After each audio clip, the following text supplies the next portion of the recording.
Bonjour. Bonjour. Alors, vous êtes un animateur de radio depuis plusieurs années, évidemment, et vous êtes évidemment spécialiste du sport.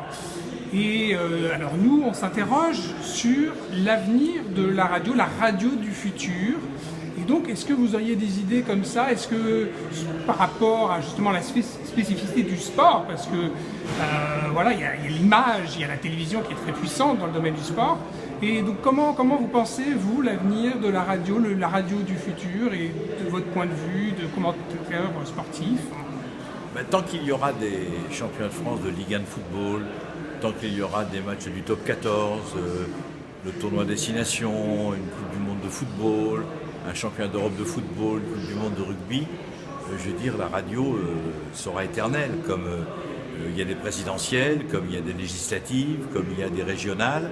Je veux dire, à chaque fois qu'il y a des événements, je veux dire, la radio est le moyen d'information le plus rapide, en tous les cas, vis-à-vis des auditeurs et vis-à-vis des Français qui veulent absolument savoir ce qui se passe dans leur pays, que ce soit en sport, que ce soit en politique, que ce soit en économie. La radio, de toute façon, est le moyen le plus rapide, le plus efficace et surtout le plus objectif pour informer le plus vite possible ce qui se passe. On peut me raconter ce qu'on veut. On peut me dire qu'il y a des chaînes thématiques d'information. On peut me dire qu'il y a des chaînes de télévision généralistes. On peut me dire qu'il y a des sites. On peut me dire qu'il y a Twitter. On peut me dire qu'il y a Facebook. On peut me raconter tout ce qu'on veut, sauf que la radio est éternelle. Et la radio restera éternelle. Et la radio évoluera, bien sûr, avec son temps, ce qui est normal. Mais je veux dire, la radio est le moyen d'information le plus rapide au monde.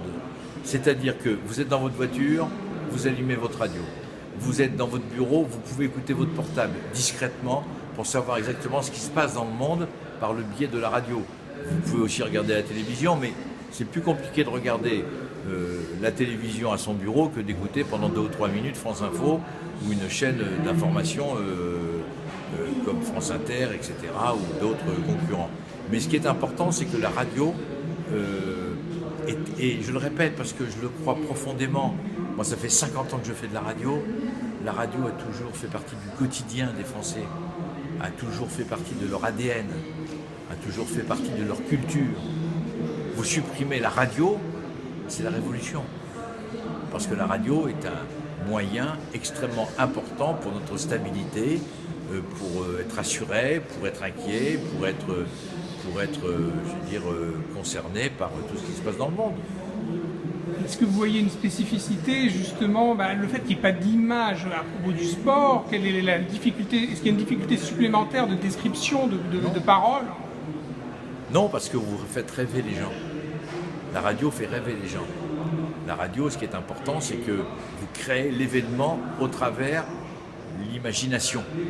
C'est-à-dire que quand vous commentez un match de football, quand vous commentez un match de rugby, quand vous commentez un match de basket, je veux dire, ou un Grand Prix de Formule 1, ou n'importe quelle compétition sportive, je veux dire, vous devez raconter d'abord ce que vous voyez, ce qui est important avec vos yeux, vous devez faire rêver l'auditeur, et vous devez le garder avec vous en créant une ambiance, en créant un scénario, en créant, je veux dire,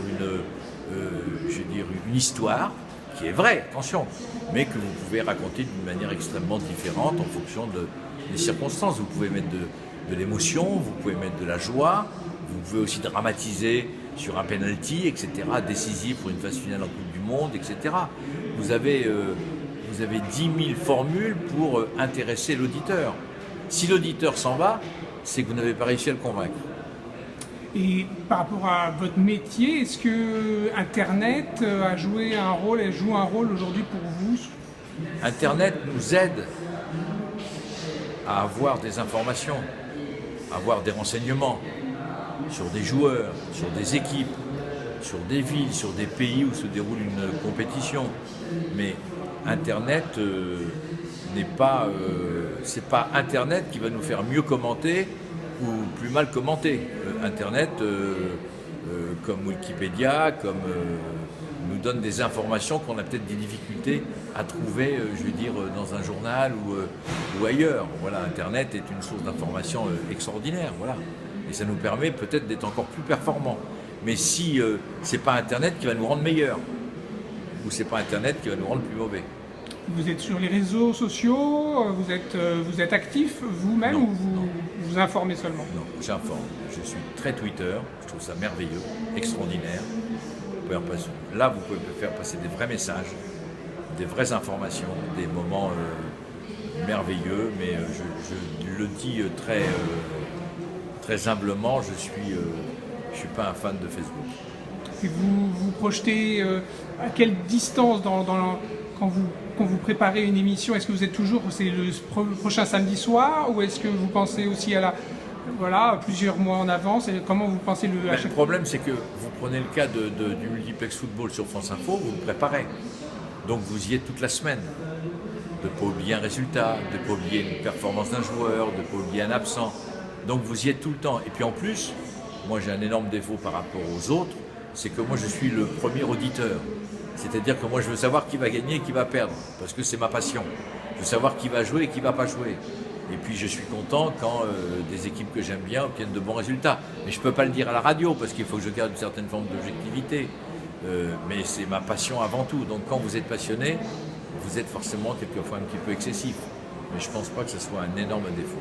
Est-ce qu'il y a des sports plus radiophoniques que d'autres, ou est-ce que... Tous les sports collectifs sont très radiophoniques. Handball, rugby, basket, football. Ce qui est radiophonique, c'est une finale du 100 mètres en natation, finale du 100 mètres en athlétisme.